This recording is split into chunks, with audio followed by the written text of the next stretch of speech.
a lot of people have talked about your appeal with younger people. What I've always been fascinated by is that, people go to your rallies, and instead of just chanting, in addition to chanting your name, they chant "End the Fed." I mean, this is a concept that you wouldn't think anybody would be really interested, especially younger people, but they seem to be interested. What do you think is your appeal on those kind of esoteric economics? Well, I think in many ways I'm on the receiving end of that rather than the one who delivers that message. Of course, I encourage it. There's no doubt, because that's my position. But I remember the first time I heard the term "End the Fed," and of course I ended up writing a book calling End the Fed. But it came from a university campus, and that was back in '08 and '07, in that period of time. So the attitudes, the intellectual community had changed. Not so much the official intellectual community, but there were more and more professors now, more and more Austrian economics taught on the internet, the Mises Institute and other groups like that, and the teaching of Mises and Hayek and Rothbard. That had become more disseminated. So we were changing people's intellectual approach to money, and I've sort of tapped into that. And for the first time in the existence of the Fed for now 100 years, have they really got to talk about it. But the other thing that has helped this come about is the fact that we ended up with a major crisis. Yes, we've gone through ups and downs. Everybody knows this is different, and it's worse than usual, and it has been explained, and Austrian economics warned about it. It's come about. So Austrian economics have gained a lot of credibility because of their ability to predict these events. And so the recession has sort of driven young people even more into that. But it just seems, we're told young people are disengaged from politics, they just don't care. But here you have people coming to your rally, not only are they engaged, but they're engaged on some issues that are pretty complex. The monetary policy is pretty complex. Yeah, it is. Of course, they're interested in the big picture. The big picture is individual liberty, personal liberty, lifestyles, how freedom brings people together, how economic liberty is equal to social liberty, and that seems to hit a chord. But also, how the Federal Reserve influences the spending on welfare and warfare. And the young people just have a natural instinct about going off to war. Young people, if they feel like they're being attacked, they're willing to fight. But I think too many young people have gone overseas, and they've been there 2 or 3 or 4 tours of duty, not seeing an end to what's happening. They're seeing the consequence of their buddies being killed or severely injured. And I think that we get a lot of support on the foreign policy issue as well. Is that why you think a lot of military members write checks to your campaign? I certainly think so, because the statistics show that we have gotten twice as much as the other candidates got put together. So yes, they're saying that from their viewpoint, it's not good policy, and they don't have much they can do because they're in the military. You're not supposed to talk about policy. Right. And I remember those days when I was in the 60s. But they're still allowed to send money to the candidate that is expressing their viewpoint. Yeah. The transition to the type of economy that you're talking about. That would be a fairly significant change from what we have now. No longer being able to print money when you run short, all of those things. How difficult do you think that transition would be for the country to go through? How much pain would there be? What would the steps be that they do that? And how would that actually happen? Well, there would be some adjustment. You might have to have a correction. You might have a period of time that prices adjust. But overall, it wouldn't be that long. It'd be a lot shorter than what we're going through now, because what we're going through now is endless. And there was a famous free market individual that kept things together in the 50s and the 60s and even the 70s was Leonard Reed at the Foundation of Economics Education. And he told me once, he says, think of it this way. He says, think about if somebody has you down on the ground and they're beating up on you. Do you want to have them quit immediately or slowly? And if what the government is doing with overtaxation, overregulation, fighting wars we don't need, printing money we shouldn't be printing, should we do it gradually or we should do it immediately? And I also make the point that individuals who are willing to work, if we reduce the regulations on them and allow them to avoid high taxation, why would that be a penalty? It might give them an incentive. They might get wealthier immediately. But there still would be adjustment of the price levels. And this is the reason we're having trouble in the housing, because there's been way too much government interference of trying to prop the prices up and just changing the debt from ownership by big banks and derivatives markets over to the people. So we're still propping up debt, and we really need this correction. So the government's been doing everything wrong, as well as the Federal Reserve. Yeah, so there would be some pain as you transition to the type of economy that you're talking about, where the Fed is a reduced role, where perhaps we're pegged back to the gold standard. There would be some pain in that transition. There would be, but there's a lot more pain for what we're getting now. So it's how much pain you're going to have now. The best thing for people to do is to look at the Depression of 1920-21. It was a little over a year. Very, very sharp depression. And I think the GDP went down like 15% in 1 year. But there was a lot of bankruptcies, and it was over.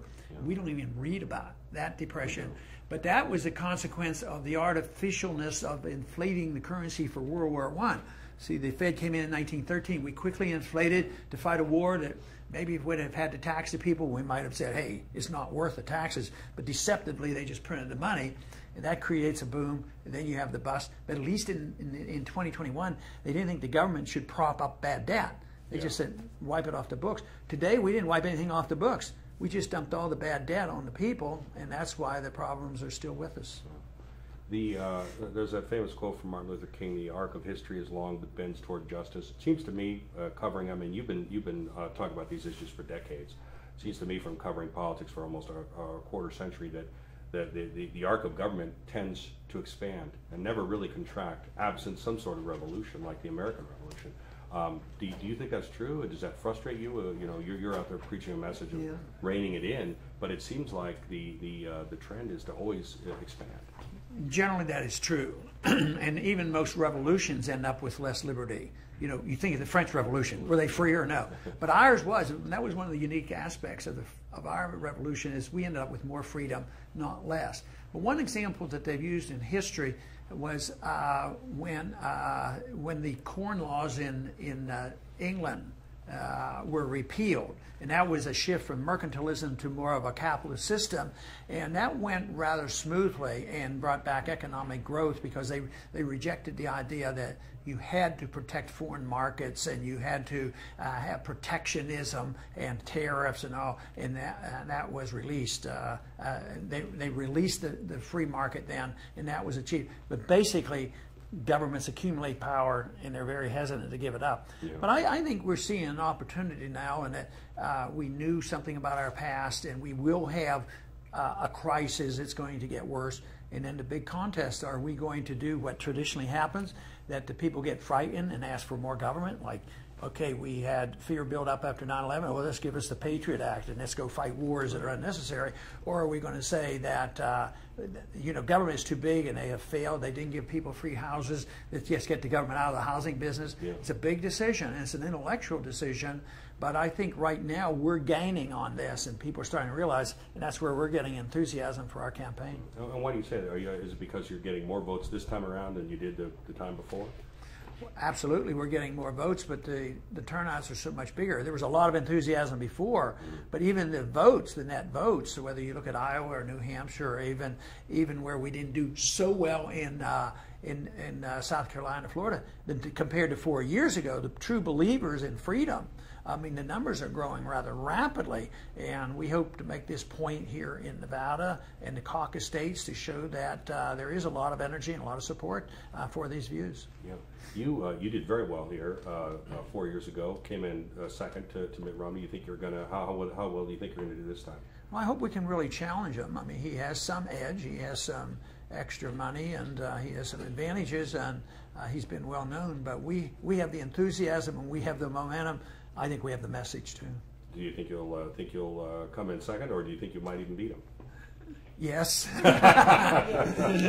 No, I think there's a very good chance we can, but I'm not overly bold in saying that I know what exactly is going to happen, because I don't think he knows, nor do I know, because it depends on the carry through from the enthusiasm. I think the enthusiasm there and the votes are there for us.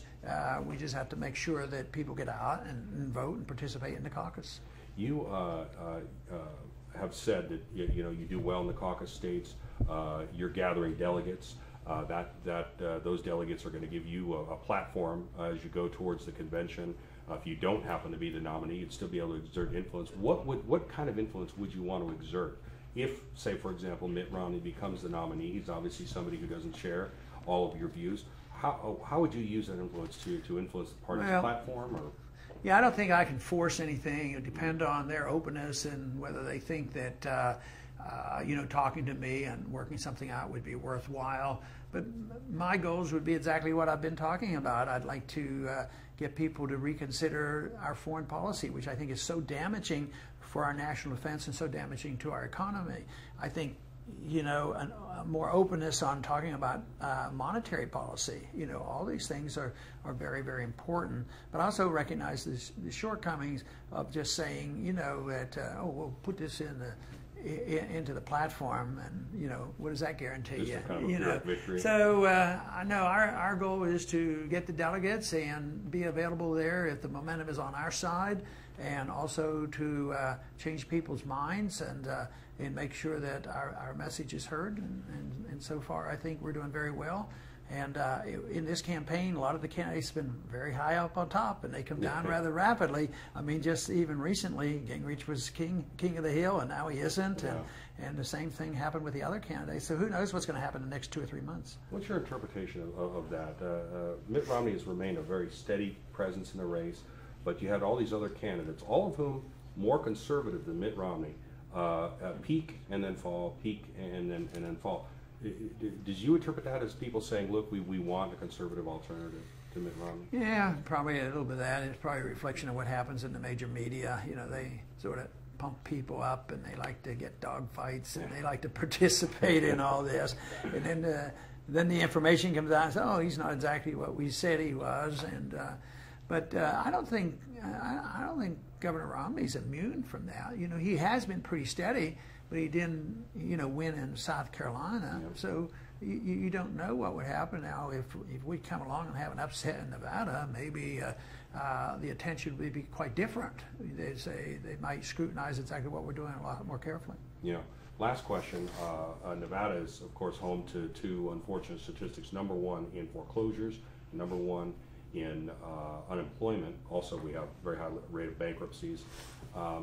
Your prescription for the economy, how would that help Nevada? How would that help with our foreclosures? How would that help put people back? Well, the solution is national. First thing you have to understand is where the bubble came from and why the inevitable collapse came. And then we have to reassess what you do when a collapse comes. And the answer is keep your hands off. And we didn't keep our hands off. We bailed out people.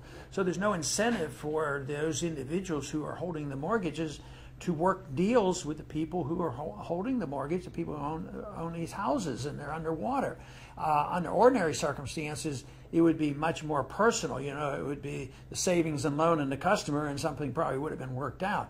But when it's the derivatives that are held, that have been securitized and derivatives attached to it, and big banks own them, and they're international, and there's a pretty good evidence now there's going to be another international crisis with what's happening in Europe, and that still involves some of these mortgages. So the banks have no incentive to do very much. As they say, hey, wait, the Fed's going to bail us out.